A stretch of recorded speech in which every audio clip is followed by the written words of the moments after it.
Hi, I'm Ricky Fort and welcome to the Real Estate 101 podcast.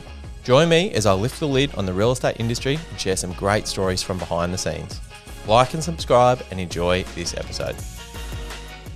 Hello and welcome to another episode of Real Estate 101 Spicy Stories from Behind Enemy Lines. My name's Ricky Fort from Geelong Real Estate Co. I've got Beau and Nick here from NSL Builders, very well-known business or up-and-coming business in Geelong. Welcome, boys. G'day, mate. Thanks for having us. Thanks, Ricky. I know you weren't super keen, Beau, to be on camera. You were just going to dump Nick in it and run off. But I said, mate, you've got this impressive-looking shirt.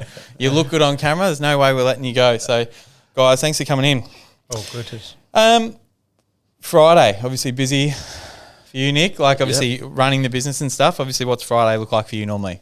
Like I was saying, just depends on a general week-to-week basis of obviously running a construction company. Yeah, and it's a new business. So how old now? Reasonably new, sort of probably coming up 3 years. Probably in a few months. Yep. I hear you've been there basically since day dot. Pretty much stayed up, mate. Yep. So, it's been great to have Beau on early. And where were you guys both before this? Obviously, if you're happy to talk names and that sort of stuff. I was working with another sort of local builder. Yep. Sort of supervising. Predominantly resi.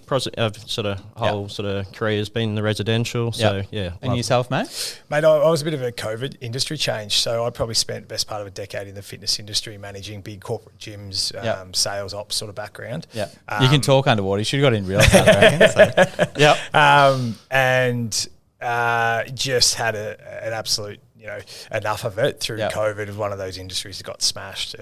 Most did, but complete shutdown and just sort of hitting a bit of a ceiling internally with a bit of politics and stuff within the company. And Nick and I have known each other since we were kids, and great mates, and just phoned him up for a coffee and just said, "Hey, mate, I'm thinking about getting into the construction industry." I was thinking maybe... It was just good timing for you? It's pretty uncanny about the timing with it. It was, starting up and I saw Beau. And so what were you kind of looking for in Beau? Like, what did you see that you think, my business... Because obviously, when you start a new business, correct me if I'm wrong, but for me, I was running on the smell of an oily rag. Like, there's no money in the business. You're like scraping shit week to week. So obviously, to invest in someone like Beau, obviously, good people aren't cheap. Like, what does that look like? It was definitely elements of that. It's obviously thought the opportunity came, and Beau was looking at sort of doing carpentry apprenticeship. So Beau's jumped on and doing a mature age apprenticeship. But then obviously brings absolutely so much more to the plate. Which we're sort of getting definitely a bit of reward as well with both parties. So I think it's brave of you, mate, to make a change in life, like, because obviously, like, you get, how old are you now? 35. Yeah, like, you get to that age, you got probably commitments, financial commitments, stuff like that. People start to rely on you at that age, and to give up something that you've obviously, the fitness industry was at from like 18 to... not quite, but definitely like the best part of 10 years. So you put like such a long period of time into something and think, you know what, nah, fuck it, I'm ready for a change. Yeah, absolutely. And like I said, I've known Nick pretty much my whole life. Did you have to schmooze to get the job? Absolutely. I washed your car, boss. There's a bit of a no-brainer, really. And Nick's...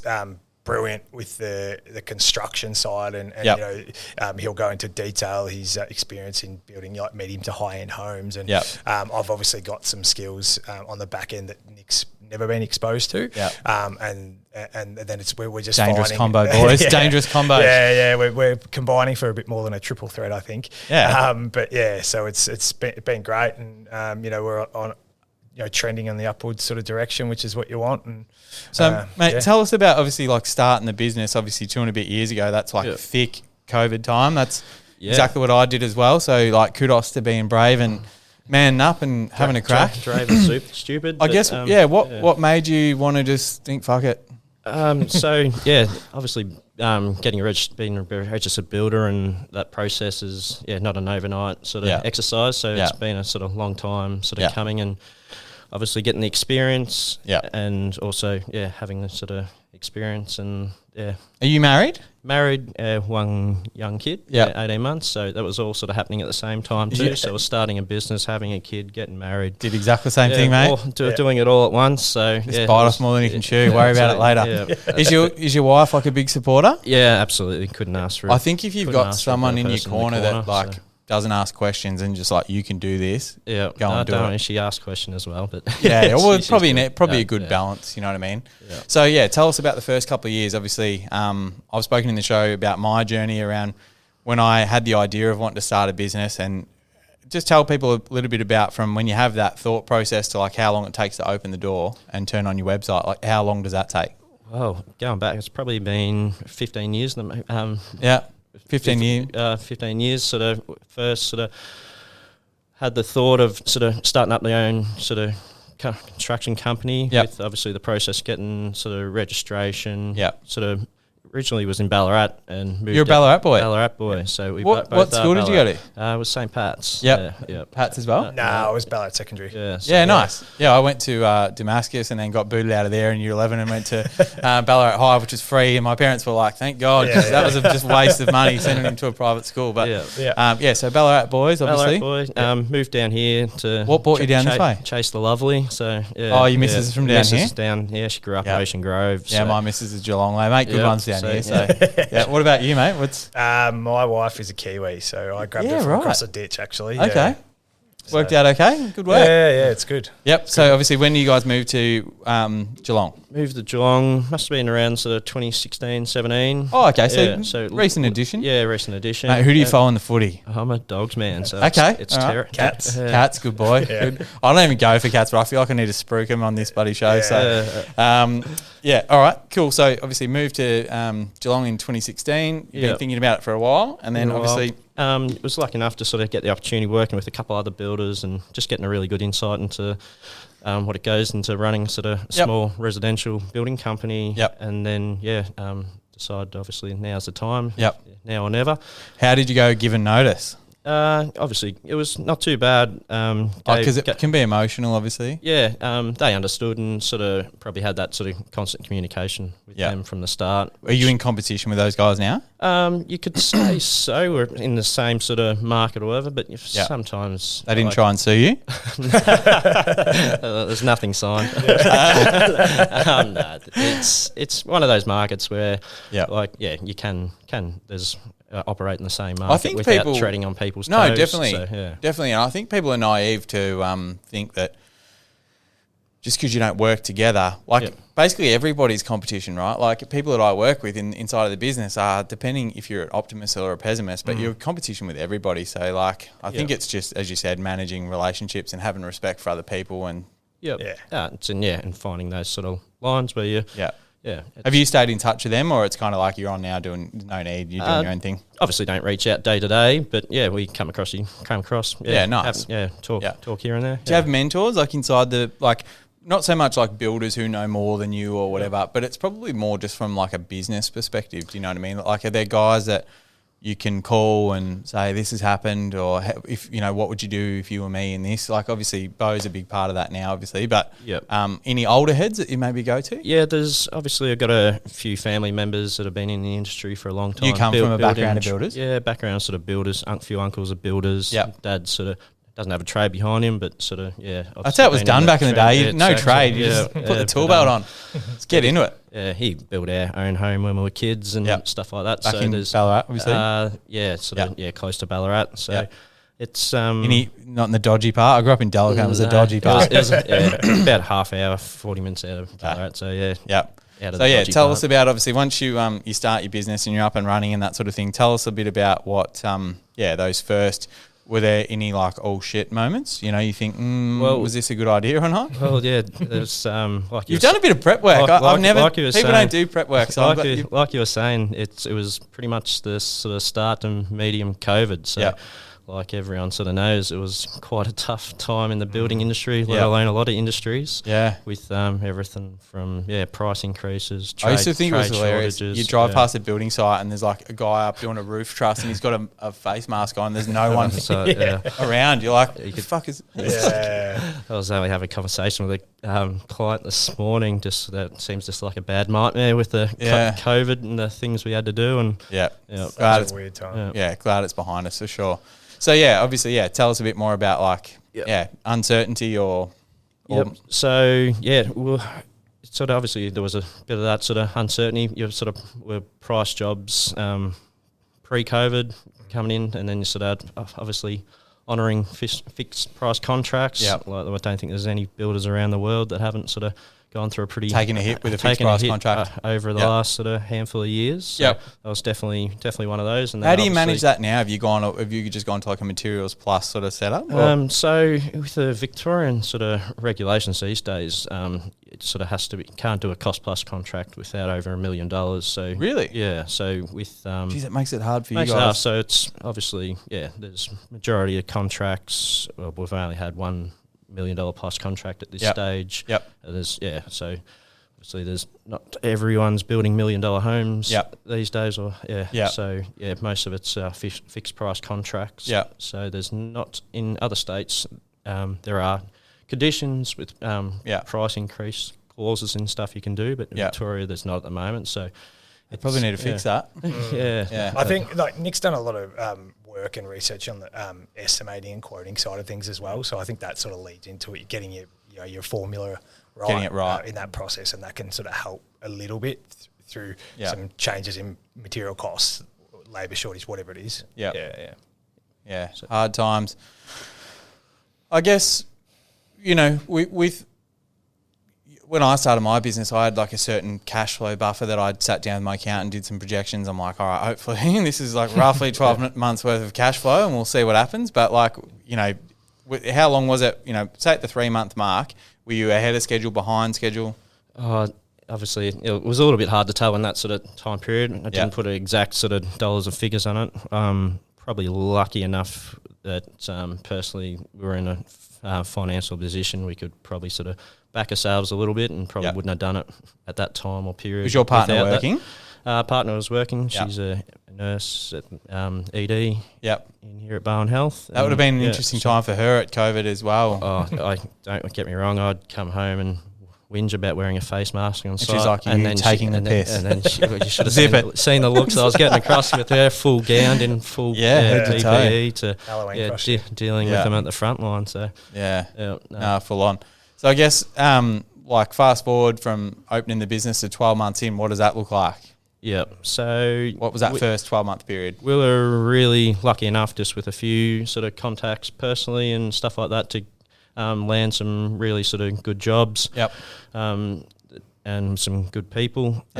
So that was really nice and lucky in being in that position to do that. So we got some really nice builds sort of going and under the belt, and nice to have that sort of steady workflow straight up. The branding looks good on that temp fencing mesh and all that sort of stuff. You see your branding and stuff around. Who knocked this up for you? Came from the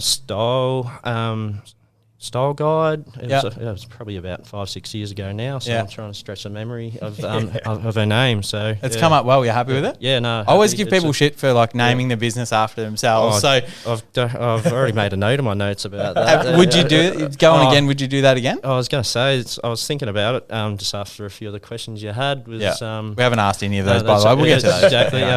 It was just, I reckon I spent hours looking at different construction names, and there's not too many that aren't taken these days. So. Yeah, well, that's it. Yeah, I've got a story about that on my own. But anyway, I think, I just went with like, what are people going to be Googling and just type that in. But I guess you get such good opportunities to brand, and I guess like hence why we're working together. It starts to become around just referral and like who you know, and people just want to see your work. Yep. Obviously, jumped on, had a bit of a squeeze. We'll share some stuff in the show notes, but about just some of the work you've been doing on your website. The website looks awesome. All your social. Is that you? You've been knocking up. I'll claim all that. No. Yeah, he's done none of that. Who's the photographer?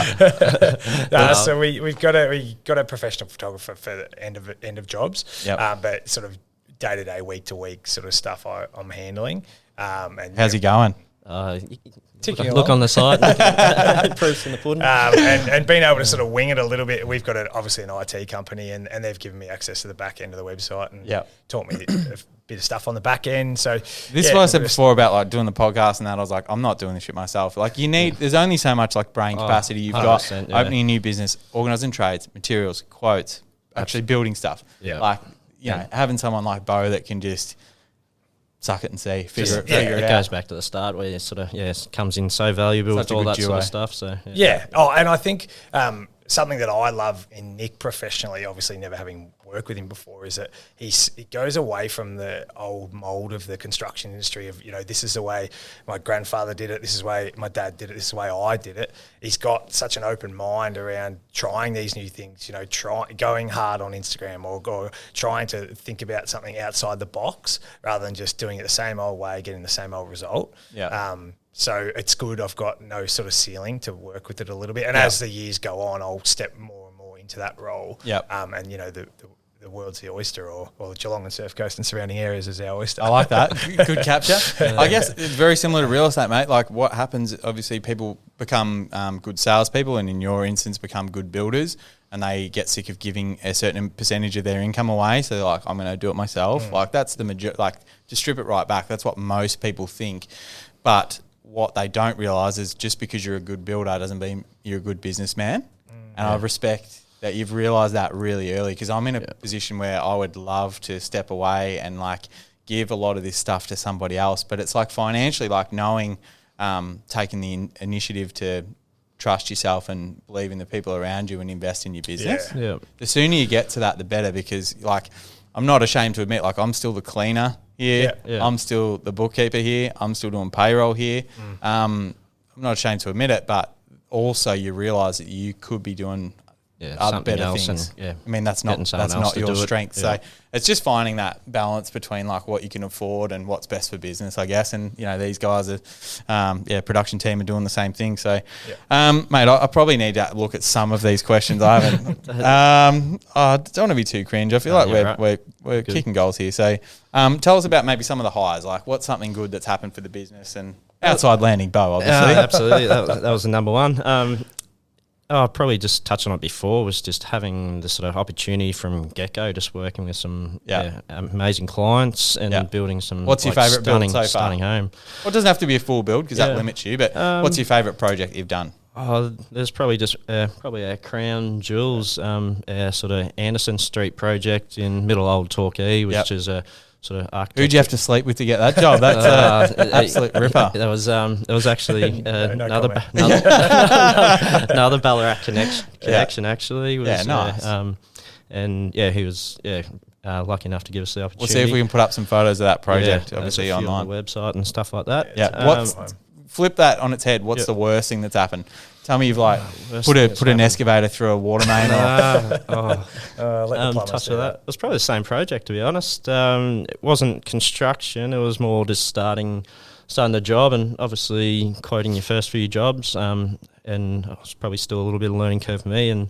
And through quoting it to going on site, there was one little change in the engineering which slipped through the cracks and cost the back pocket a little bit. What's a little bit? It was in the tens of thousands. So it definitely was a good learning curve first up. So learn from your mistakes and moved on. I haven't made that one again. Well, that's it. Mistakes happen for a reason, and it identifies gaps in your business and what you can do about it. What about you, mate? Obviously, you're not like hands on, obviously, but what are some of the highs and lows for you so far? I think getting in on sort of very close to the start with Nick and being able to see the progression of where sort of we started it to where we've been able to, like Dick said, lucky enough to get it to at this stage. I think we've had a really good first couple of years as a business. Yep. Being able to get some great jobs under the belt through, Nick's relationships and the people understanding the quality of work that he can produce. So I think possibly that Anderson Street job is going to remain a highlight for quite a while. Yeah, it is beautiful. People do need to get online and check it out. And there's a funny coincidence. I think that it's got a beautiful 30-degree rake ceiling on it, and it's very similar to our logo, which is just ironic, I guess. I heard a good saying it was at a New Year's Eve party. I was pretty sloshed, so hopefully I can quote it.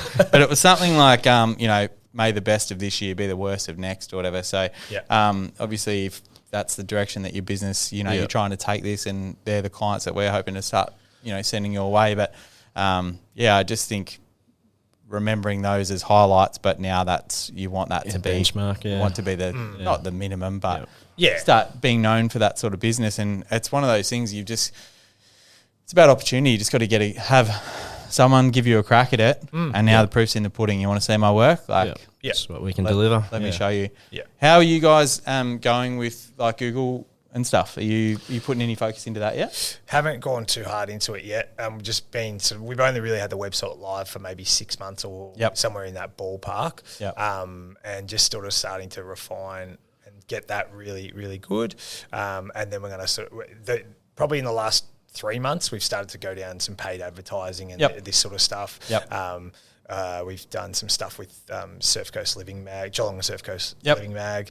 Obviously started to do some stuff with you.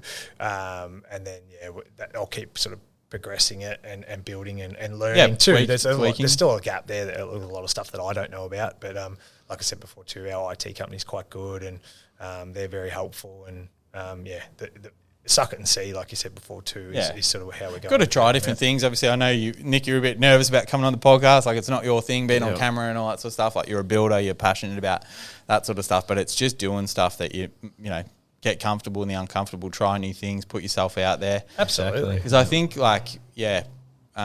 days of like advertising in the yellow pages or whatever, you've got to just get face to face with people, and people got to see your work, and you got to get your brand and your face out there. Yeah, absolutely. Yeah, just a touch point, as I say. Yeah, that's it. So, I guess I was keen to ask a couple of questions about the building industry as such. So obviously, like, so much has changed in the last, in 12 months even, but just with COVID, I guess there's probably been, what I'm seeing on the coalface, I'm selling blocks of land and knockdown rebuilds and stuff, and just the lack of confidence in people to sign a contract, even to buy the thing, let alone to sign a contract with you, which I can imagine. Yeah, absolutely. Well, I guess, from your experience and over the 2 years or whatever, what's it like working with that, and how you're trying to coach people through it, and without saying, man up, what are you trying to do to give people confidence to do it? Consumer confidence. It's one across a few industries at the moment. No more than probably, obviously, as a line a fair bit with obviously selling homes and building homes. Yeah. And what I've sort of noticed in the sort of from a lot of clients at the moment is they got sitting on the fence. Yeah. Got not too many new homes inquiries. A lot of sort of renovation extensions, and people are sort of staying where they sort of are and sort of making good of what they got. Yeah. That's definitely, I think that makes sense. People just thinking, if I can't have like this, maybe I can have that, and maybe it's that new bathroom, or maybe it's the deck or whatever. Yeah. And spending, 40 to 100 as opposed to 600. Yeah. I think Nick does it really well when he talks the clients through, pre-construction service agreement that we do, or a contract. We'll have a situation where, okay, cool, we might want to spend a little bit more here, but here's maybe some spaces where we can cut some costs and save, and just sort of coach them through that. Even like this morning, we had a meeting with a couple, and we're talking about suppliers and like getting windows and stuff, and they had no understanding that we have all those trades and all those suppliers available, and we work with them, and we handpick them to ensure our quality and all that sort of thing. But I think sometimes it's just spending the time with people, and too, with real estate contracts and conveyance law and all that sort of stuff. Like, it's just not in every day-to-day language for a lot of people. And I think it's just making sure that you spend the time with people and they're comfortable, and then if they're comfortable, they'll sign. I think one of the things in my industry that's maybe loosely similar to yours is that when people aren't, like, say for example, they're worried about like, well, I need to, is this appraisal you're giving me accurate or whatever, always referring to like testimonials and case studies of stuff that I've done. So maybe like if you guys introduce into your business, like, people are worried about the quoting and, is it going to go over? Going back to your other jobs and saying, well, actually, like, this is the quote that we sat down with in January. By the time it was finished in June, this is what I quoted, and this is the end up bill to the customer. It's probably, I do that with sales. Obviously, if I go and quote someone, my average sale price is like 700,000. I'm quoting, 680 to 730 or something like that. I'm like, sold for 740. Yeah. Yep. Like over and over that's kind of what I found helps give people confidence. Yeah. It's moving with the times a little bit with that as well. There's sort of estimating software, and then there's also some programs we get that can literally feed live time sort of builders quotes and everything in that we use, so we can really sort of use that accurate and up to date sort of quoting and estimating I think that would information give through to people clients. So it literally sort of. It's not just coming from us; it's coming from everywhere. 100%. That would definitely give people confidence. Boys, this show's all about spice, so enough with the PG stuff. It's time to go hard. I want to know about. I was pleased to hear a few F-bombs dropped. Yeah. No, let it rip. Let it fly. Tell me about the best thing you've seen on a job site, like someone's nailed their hand to something, or give me something.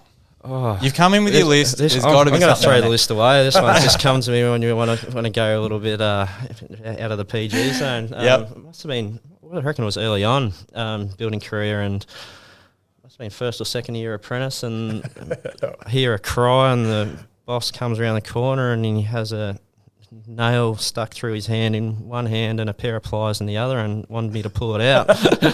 You're joking? Yeah, I was. Yeah, that was. Did you pull it out?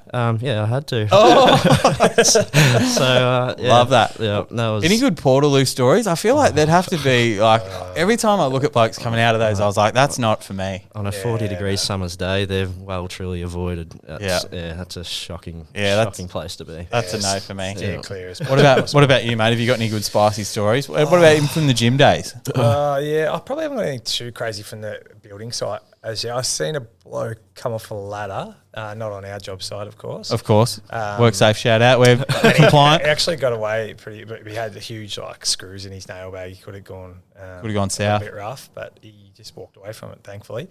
Mate, I've seen it all in the gym. I used to manage a gym, I won't say the brand, but it's on Chapel Street in Melbourne, a pretty high-flying sort of spot, and had an incident at night and had to check some cameras. And then while I was checking the cameras, found on the treadmills, had a young guy, and I'll stress guy, walking in little bum-hugging shorts and probably 10-inch stilettos on a treadmill. Weapon. Just practicing his catwalk before he heads out to the clubs at night. Was it had the sassy walk on? Yeah, I like it. Let's see if we can get a visual of that up on the screen. Guys, before we go, we're running out of time. Obviously, we could talk to you guys for hours about new business and the journey. It is about real estate, obviously. Tell me, maybe, Nick, about, how old were you when you bought your first house? Or investment? So built your own first house? Built my own first home, bought a block of land. There's no way to test your skills. Yeah, no, that's it. Build something you got to put up with. A year or two out of the time, and did it all after work. After 2 years? After work and weekends. Wow. Where was this one? This was in Ballarat. Yep. So I reckon I was around the. Is it still standing? Have you driven past it? Still in good shape? Last time. And did you sell that? Yeah, sold that. Who did you use down there? Tom Morrison, Ballarat Real Estate. Yeah, nice. So all went well? Yeah, no, it went well. Yeah, so and used that sort of to obviously put in the funds. Do something else. So built a place and obviously did the. Where's the new place? Down here? In Torquay. Yep. Built that with my wife. That's when you know he's loaded, boys. Like house and land down in Torquay starts with a 2. I wouldn't say it was in the key, so it wasn't right. Did the same thing. Built that weekends after work. Letting go of the house in Ballarat, was that just a non-negotiable because you had a bigger picture in mind? bigger picture. Obviously, No regrets about selling it? Obviously, yeah. You'd like to hang on to everything, obviously. Yeah, obviously you could hang on to it. You hang on to it, but obviously to afford, like you said, in Torquay, it wasn't really financially feasible. So how long ago was this? This would be probably. Maybe 4 years ago. Yeah. So how old are you? You're still young, aren't you? Yeah, about 35. Yeah, around the 35. Still a baby. Yeah. Still a baby. What about you, mate? What's your story? Where was your first place? Built a place in Ballarat when I was about 21, I reckon it was. How'd you manage to get yourself a deposit to build at 21? Well, that was the time when the government was shelling out that first homeowners. That was scaled up to, it came out at about 45K, I think. And this is a pretty nice home. It would have been 4-bedroom. Whereabouts in Ballarat? In Alfredton, the Chase, I think That's a fancy spot, guys. Nice spot.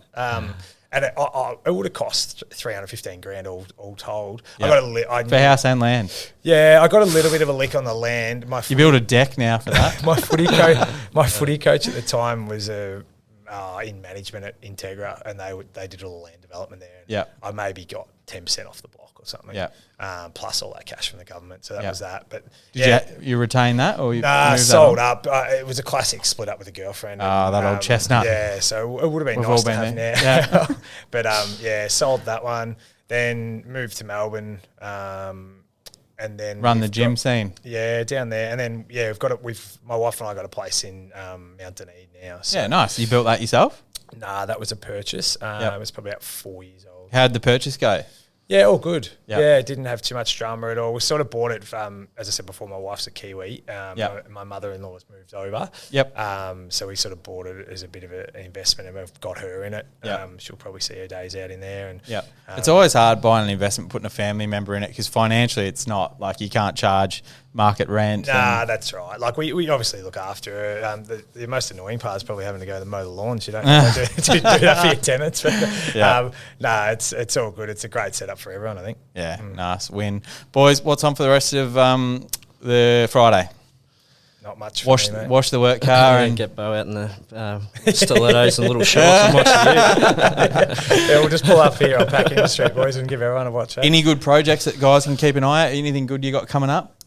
Or is it under wraps? I feel like you're very secretive, you boys. We've got a couple of projects in the pipeline that are definitely looking forward to. So. Keep an eye on social media. So, guys, as I said, we'll run out of time. We can talk for hours, but thanks for coming in. Obviously, really excited. Our business journeys are pretty similar, still on the upward trajectory, and I think it's about putting in good teams and surrounding yourself with good people and.